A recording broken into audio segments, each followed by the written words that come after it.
are a very huge opportunity here, albeit it's complex, right? That can be uncapped, that can be exploited, and there are several spectrums to partnerships. You could look at funding partnerships, media partnerships. In fact, for a good number of years, we weren't paying ourselves. We have people, particularly our engineers then, of course they wouldn't know, they're earning maybe 3 or 4 times than what we're earning. After school, we decided that this was something that we needed to go back to and ensure that we deliver value for the people who require it the most. You can enter somewhere and you are afraid, and I think for a startup should also, because there are so many things that are not static, things are changing as, you experiment, you notice that, okay, we need to move this here and all. So I think that gives people a sense of, okay, we are doing this all together. Yep. Hello people, this is Sunday Abegunde, and today on the spotlight we have an amazing personality, Boluwatife Arewa. I'm not sure I pronounced the name correctly, but he's going to correct me here. And if you're considering starting a startup, oh, that was not intentional. If you're considering starting a startup, you would learn some things from him. He owns a startup co-founded with his colleague. I'll be interviewing him, asking him questions that you have in mind. So let's go. Because it's a common thing in Nigeria now. People are surprised that I'm still in Nigeria. Like, Sunday, what are you still doing here? You have the resource to move out. And I'm very sure you're getting that same question. 100%. So why are you still in Nigeria? Team JAPAing or team build in this country? I think you're already building. Yeah, well, that's a very controversial question because there is no straight line across straight. I like very balanced mind. So you see somebody that I think my uncles and to ask me, well, what's he doing? What are you still doing? You see friends that will ask you and say so, and I say that I think there is, yes, the Nigerian, especially for the business ecosystem or terrain, is very, very, very, very complex, and it can make you think, right? I know some of our logistics person will be on road. They will call you that this person is holding them down. You are, for example, if we're trying to get into some countries, and I think I was in about 2 countries earlier in the year that were scouting and looking and okay, want to expand into that, right? To even do something tangible in the area, I had to speak to locals, looking to partner with some, because they already have, that understanding. And Nigeria is a very big market as well. I would say it's the largest market in Africa as far as I'm concerned, right? Yeah, devaluation in likes is making us, in terms of our GDP rating, I think to 4th now, but really, there are a very huge opportunity here, albeit it's complex, right? That, can be uncapped, that can be exploited, right? Yeah, there is also this narrative of, people. I'm not of the opinion that people shouldn't go out, right? There are people that bring expertise from outside and come back, but have your own school of thought and ideology properly refined for what you're doing, right? And I believe you shouldn't have the idea of, okay, you cannot make things happen within your own scope. You could go. I have friends, about even 3 of my friends went on scholarship, learned stuff, and they're back here doing stuff amazing, right? So that balance must just be there. What's this big startup in Nigeria? Like one of our biggest startup in finance. Okay. Like I think the co-founders also came from the United States back to Nigeria. Yeah, I think that would be Flutterwave. Yeah. Yes, I was thinking Flutterwave. Oh, that's amazing. So talking about Scrapays, please pronounce the name of the organization. Maybe I learned from you properly. Scrapays. Like Scrapays. Like, so if somebody told me scrap can pay me, I would like, how is that possible? Scrap is supposed to be something that is a waste that nobody wants anymore. Correct. So how is it now paying? It's simple. Those things that we call scrap are raw materials for some industries to be used. For example, your scrap metal is raw material that is used by foundries to produce construction rod. Your PET bottles is raw material used by some textile production companies to produce polyester fibers, to produce clothes that you wear. Your carton, the same thing applies to your paper. And what have you? across all of the material types, about close to 15 that we currently collect as of today. Wow. Yeah, so those items is just like somebody buying raw materials from you. Wow. In your own words, how can scrap be paying people money? So essentially, this the scrap business has been a business that has been in existence in like a very long time. But one thing that we've seen is it's completely driven by the informal market, right? There is zero technology, zero process optimization. So essentially, the way we're going about it is anybody right now can use a system for them to be able to connect with a service provider, whether a collector or an agent, and get paid for every kilogram of materials that they give to them. So essentially, what we're doing right now is every single person that can store any type of recyclable materials, not plastic alone, not paper alone, any type of recyclable materials that is acceptable, you can make money for every kilogram of it. Let us work with the business development team, basically helping our agents, taking them through our body process, guiding them to, as it says, business development, ensuring that they can move from 0 to 1, improving their business growth, helping them, manage, and what they do effectively also. Yeah. So he interacts with the agents, right? Yes, basically directly with the agents. So Awesome. he works with the business development team. Some of the team members are not currently around; they're working remotely. Right. So Samad works with the marketing and comms team, and directly involved with communications, brand messaging, and all of that. Yeah. So he also is a pointer for other people on the team. Baron works with the operations team. Baron coordinates. I think under him he has about almost 20 persons that works with the operations team alongside himself. Yeah, and as it says, coordination of logistics, material recovery, also engagements with agents on recovery side once they've collected all the items. We have Vivian here. Yeah, they are the people in charge of money and checking our numbers. Oh, amazing. So you said other guys like the software developers, yes, they work remotely. Yes, all of our engineers work remotely.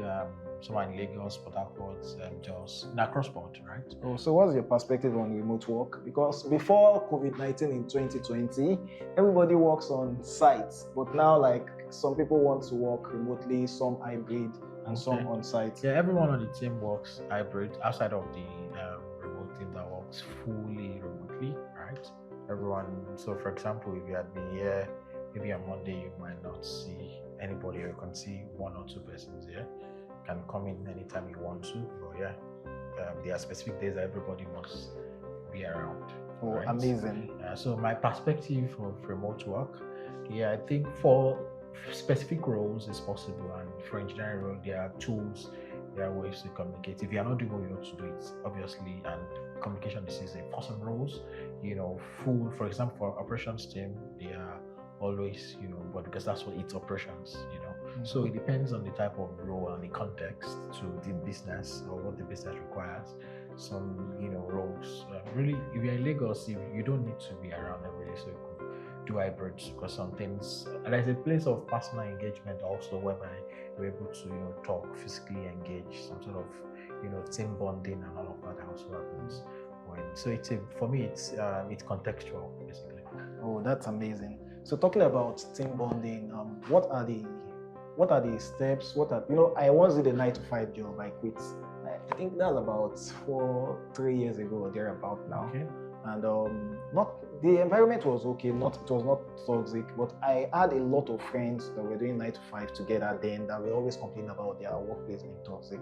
Okay. How would you describe the work environment in this place? Work culture here, what are the steps taken to ensure no toxicity in the workplace, and the workplace is very friendly? Okay, so I think primarily the key for me is you don't need to micromanage people. Once there is a shared vision, okay, this is what we're trying to achieve, and everybody knows that, okay, this is what we want to do. So rather you should not be tax driven but goal driven. Know that, okay, this is what we want to do.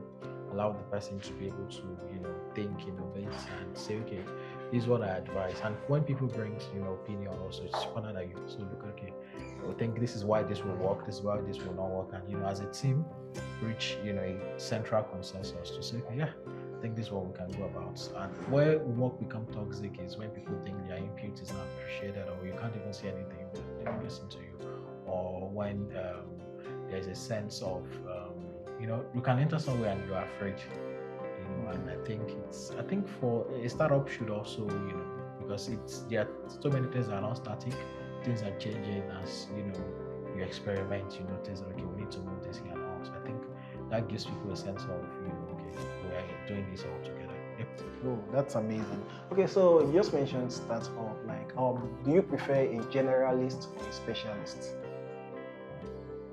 I need a context to that question.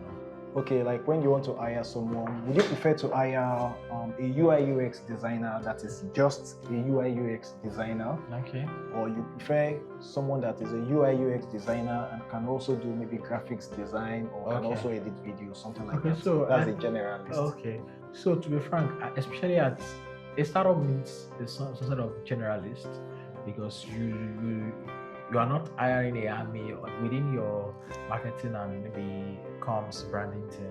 Most likely you won't have more than, even at least your growth phase, you have more than maybe 5 to 6 persons, compared to maybe a Microsoft who have army. So you need people that could overlap with skills, else it's going to be problematic for you.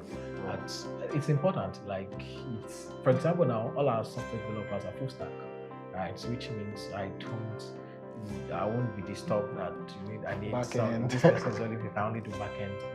Once you are given a future to build, once you have the product documentation and the project is scoped out properly for you, you should be able to take ownership of that particular part, right? Yeah, I think that's, especially for startup, you don't have all of the fluidity that you need as far as finance is concerned. You can't, and it also help people, because the advantage that has with people that have worked in startup also is help them develop holistically, because you are not tunnel visioned. You've done this, so you are a body of experience yourself, and you can do things, and that's why you see people that work in startup are able to effectively do things.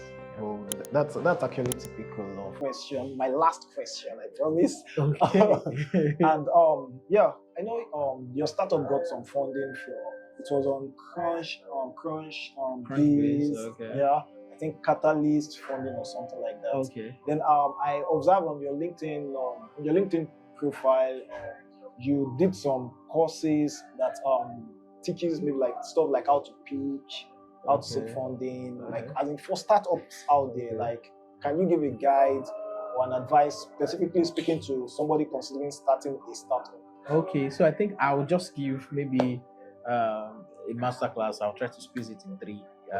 I think I've answered questions like this before. I think if you're looking to start something and build, I think look out for what I like, what are called incubators, right? From the name incubation, that is from egg into embryo and whatever you, right? So just like that for businesses, at that stage they are trying to help you fine tune your business model, your executive summary, your pitch deck, how to really look at what are your revenue, models, and all of that. So incubators, are important for that at the very early stage of what you're building.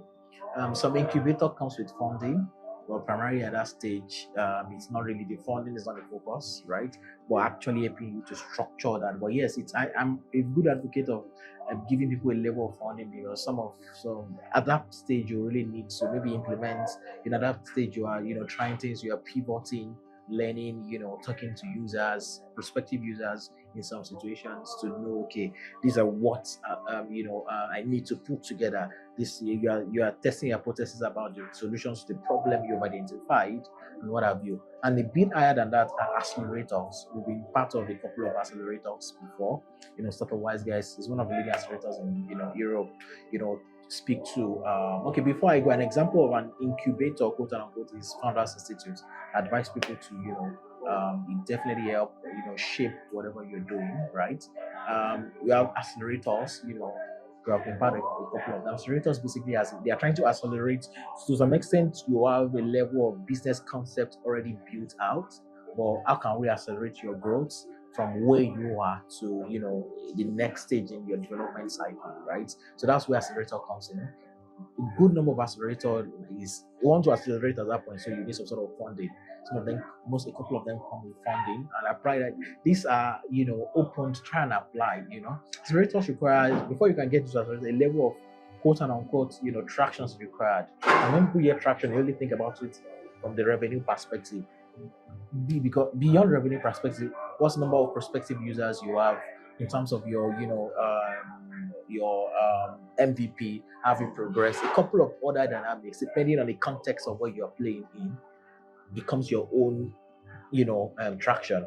And at that point, now, because a couple of persons are also trying to get into that program, because that's where you meet. Some of them will do introductions to partnerships for partners for you. At that point in time, they also take you to sort of investment readiness, program to allow you, structure your business, because not all businesses are investable, right?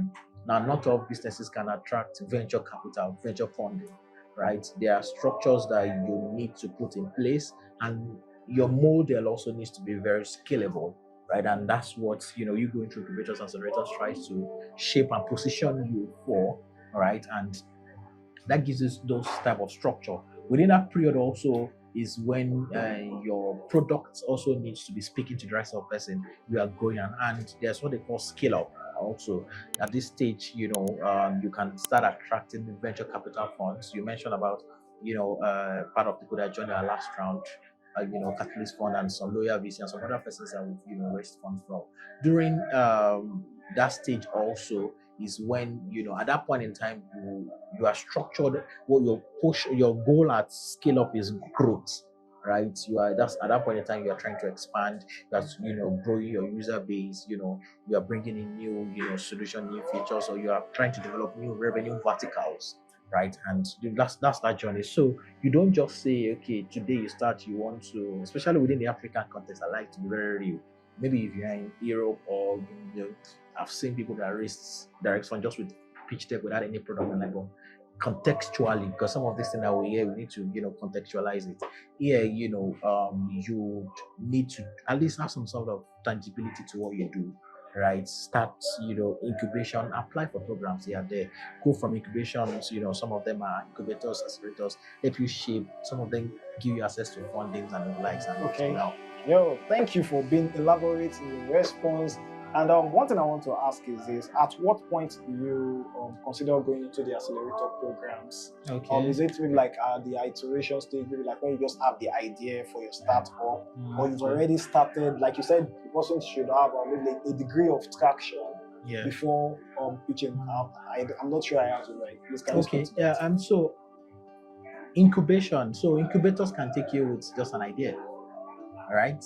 I think Faith Foundation program that they did, I think Orange Corners, right? If I remember quite very well, right? Orange Corners, I think they do a mix of incubation primarily and then a part of acceleration. So Founders Institute, for example, is you don't need to even have a product, just an idea, right? So they help you put your idea through. It's like you are taking something through a tested process. So during that process, now okay, these are how you need to look at, okay, how do I generate revenue from this? How do I, communicate and position this? How do I acquire my, first level customers, right? So those subsections of the entire, context are, broken down. What's my business model, right? At that point in time, they show you how to develop proper pitch deck, executive summary, and all of that, right? Because really that's the building block or the foundation of the business you say you're trying to build. So at that stage, incubators will help you do that. Accelerators will then start looking at, okay, your product development journey. Okay, how are you trying to scale up what you have, and all of that. So I think starting up, I think look at programs that are more around incubation, and then progressively, into acceleration programs. Oh, amazing. It's been amazing talking to you. Thank you so much for being on the show. What is the acceptance like from the people?